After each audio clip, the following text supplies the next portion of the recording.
a dominant performance, we could say, from your team over the Kingston Tech. Oh, please, you know the executive of the two halves here.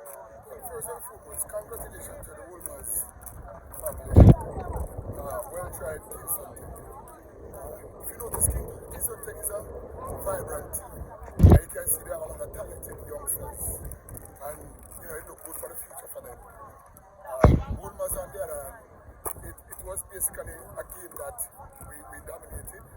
There are times we played in spurt, but nevertheless we came with victories. And there's a trophy in front of you. You'd love to lift a silverware as your first season to the school. This is something that you always look forward to. But the new generation call this cup the Losers Cup. And we try to let them understand. If you can't win the Manning Cup, go and get the second cup, which is the Walker Cup.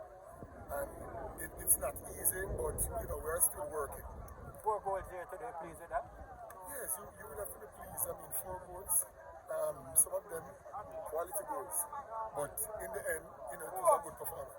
Noticeable the absence of the first keeper, the original keeper, and some members of the midfield. What was the strategy? It was a situation where Yasin didn't get any playing time, so it is a good time for us to give him an opportunity because he's training just like everybody else. Dengue also grew up the team. Some of those who you have not seen, they are hill basically. But it's good to know that the team rise above expectation.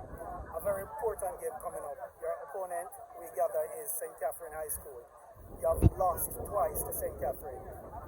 Your take on that upcoming game? Well, we have a couple of days to get ourselves ready, and then we look forward to that game.